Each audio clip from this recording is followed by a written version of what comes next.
Assalamualaikum. Waalaikumsalam warahmatullahi wabarakatuh. Selamat siang semuanya. Siang, Bu. Bagaimana kabarnya hari ini? Sehat? Sehat. Ya. Sudah makan apa belum nih? Sudah, Bu. Ya. Nah, untuk anda-anda yang masih makan-makan dalam kelas, tolong disimpan dulu ya makanannya, karena kita akan memulai pembelajaran. Terus ibu masih melihat ada sampah di bawah meja dan kursinya, tolong diambil dan dibuang keluar ya. Lalu untuk meja-meja dan kursi yang masih belum rapi, yang belum disusun yang baik, tolong disusun terlebih dahulu. Sudah? Sudah, Bu. Sebelum kita lanjut ke materi, ibu akan mengecek kehadiran dari Ananda semuanya hari ini.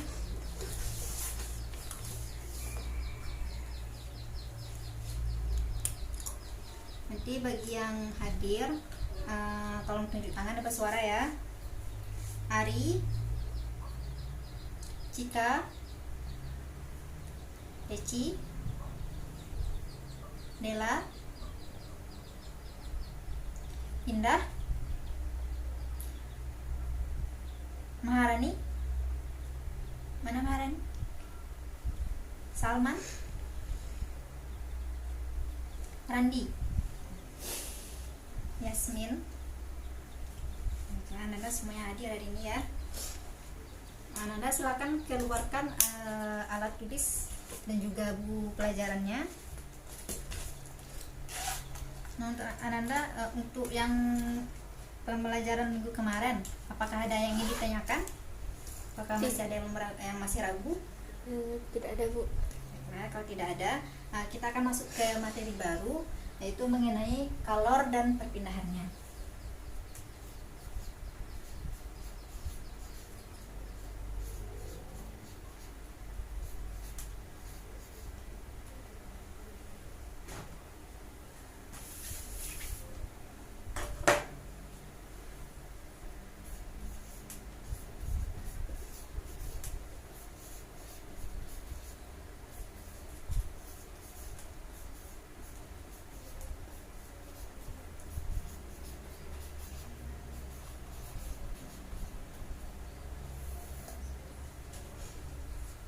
Nah,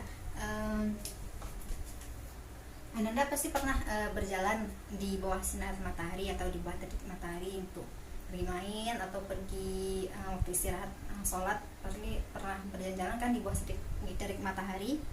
Nah, kira-kira apa yang Ananda rasakan pada saat perjalanan tersebut? Panas, Bu. Panas. Tentunya tubuh Ananda pasti akan merasakan panas. Nah, panas tersebut berasal dari sinar matahari, yang mana sinar matahari tersebut termasuk ke dalam kalor. Nah, apakah Anda pernah mendengar sebelumnya apa itu kalor? Atau pernah baca-baca buku, atau ada yang sebelum mulai pembelajaran ini buka-buka dulu bukunya apa itu kalor? Belum, karena belum, Ibu akan jelaskan pengertian dari kalor. Kalor adalah energi yang berpindah dari benda yang bersuhu tinggi ke benda yang bersuhu rendah. Jadi energi ini berpindah dari benda yang bersuhu tinggi ke benda yang bersuhu rendah. Selanjutnya, Ananda semua tahu nggak sih, di benda-benda yang ada di sekitar kita sebenarnya ada yang bisa mengantarkan panas dengan baik dan juga ada yang tidak bisa mengantarkan panas.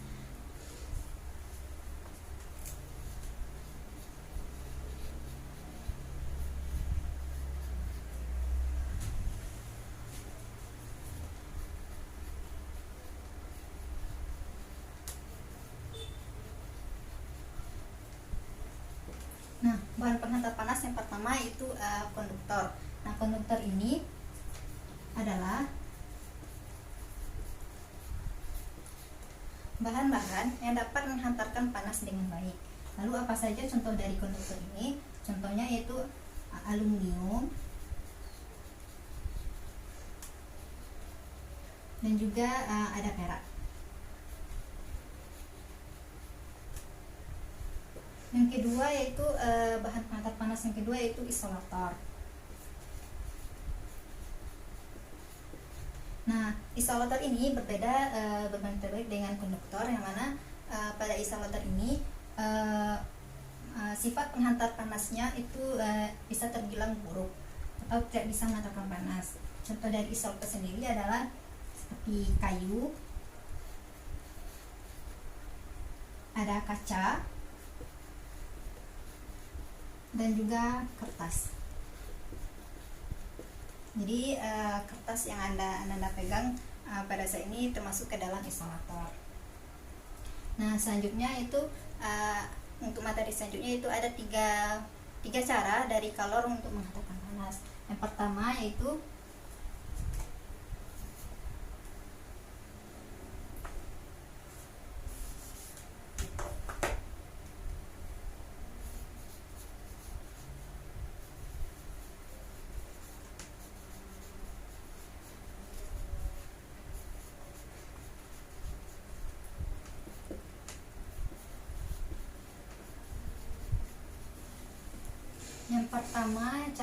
penghantar panas pertama itu konduksi. Nah, pada konduksi ini dia menghantarkan panas, namun partikel-partikel dari benda tersebut tidak ikut berpindah.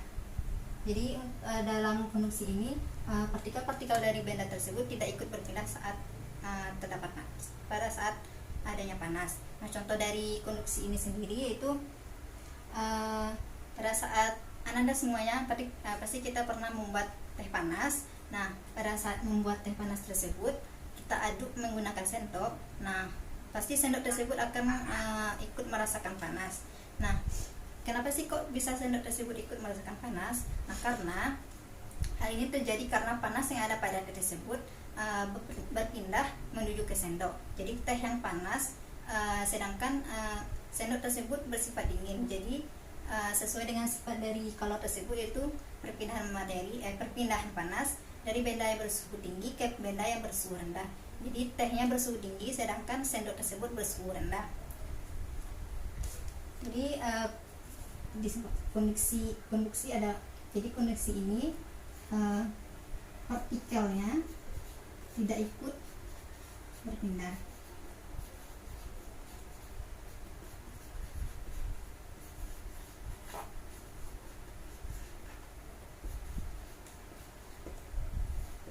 Yang kedua yaitu konveksi. Nah, konveksi ini berbanding terbalik dari konduksi. Konveksi ini malah partikelnya ikut berpindah pada saat adanya panas. Jadi partikelnya ikut berpindah.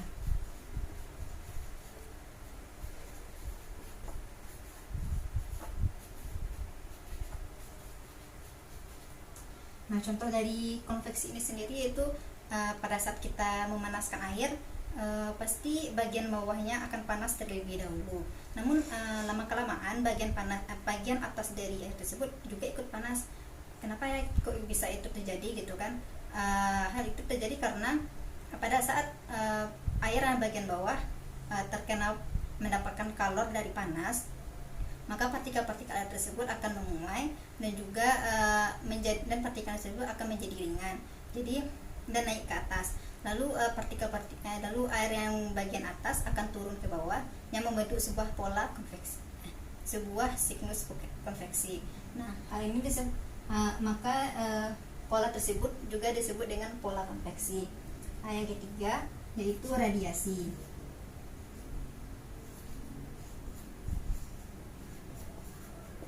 Nah, kalau di radiasi ini perpindahan panasnya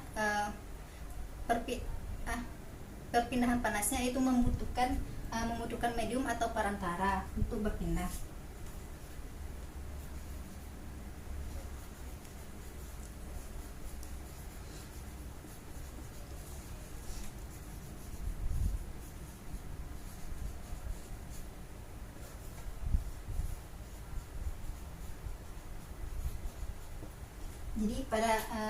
Jadi radiasi ini membutuhkan medium atau perantara. Contohnya itu contoh tadi kita akan merasakan panas pada saat berada di bawah terik matahari. Hal ini karena maaf Ananda, seperti kalau radiasi ini dia tidak tidak membutuhkan medium atau perantara.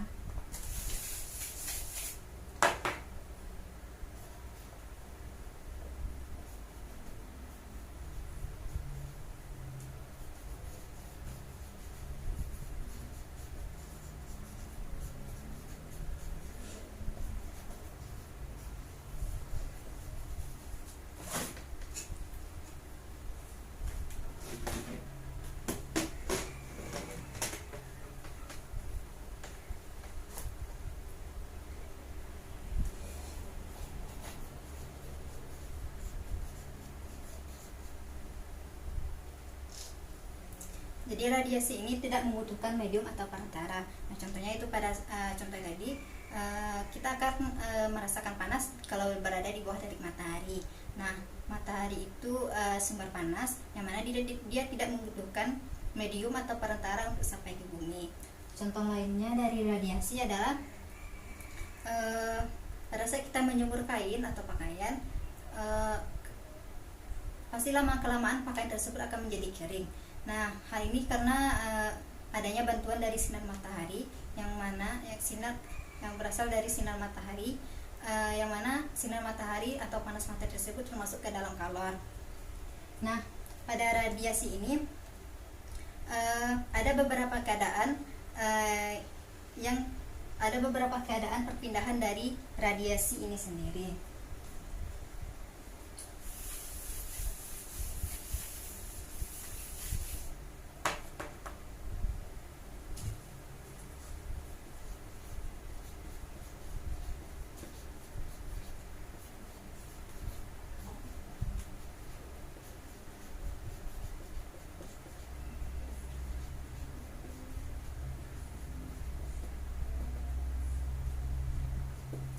Yang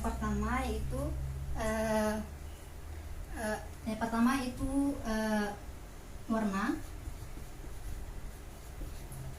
Yang kedua itu suhu.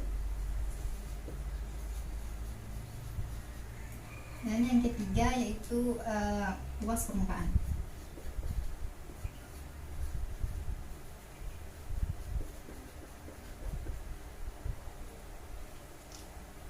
Nah, pada warna ini, jadi semakin gelap warna yang dari benda tersebut, maka akan semakin besar pula radiasi maka akan semakin besar pula kalor atau yang akan diradiasikan ke lingkungannya. Contohnya pada saat kita memakai baju yang berwarna gelap akan terasa lebih panas dibandingkan teman kita yang memakai baju yang berwarna putih. Yang kedua itu suhu. Nah, pada suhu ini semakin besar suhu benda dibandingkan dengan suhu lingkungannya, maka semakin besar pula kalor yang akan diradiasikan ke lingkungannya. Contohnya itu es akan mudah mencair jika berada di luar dari pendinginnya. Yang ketiga itu luas permukaan. Nah, luas permukaan ini juga berpengaruh pada radiasinya. Contohnya yaitu semakin luas permukaan dari benda tersebut, maka semakin besar pula kalor yang akan dilepaskan, akan diradiasikan ke lingkungannya. Contohnya, jika Anda pernah melihat ada bapak yang minum kopi, dan minum kopinya dituangkan lebih dulu ke dalam piring yang sudah disediakan tadi, maka hal ini bertujuan karena jika permukaannya lebih besar, maka kopi tersebut akan menjadi lebih dingin. Nah, sampai di sini apakah ada yang ingin ditanyakan? Tidak ada. Nah, karena tidak ada yang ingin ditanyakan, Ibu akan memberikan beberapa pertanyaan. Jadi jika ada Ananda yang berhasil menjawab, akan Ibu kasih nilai tambah. Pertanyaan pertama itu, tunggu, hapus dulu ya.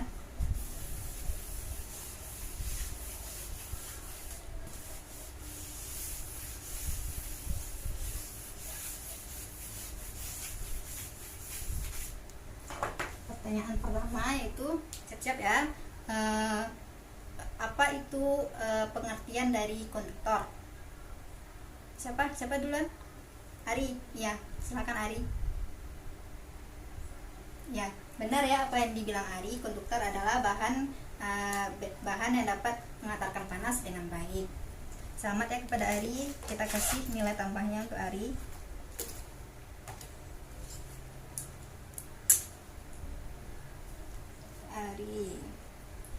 Selanjutnya soal yang kedua yaitu apa contoh dari isolator? Siapa yang bisa menjawab? Silakan, Indah. Apa saja contoh dari isolator, Indah? Iya, benar. Kertas adalah contoh dari isolator. Indah akan mendapatkan nilai tambah ya. Baiklah.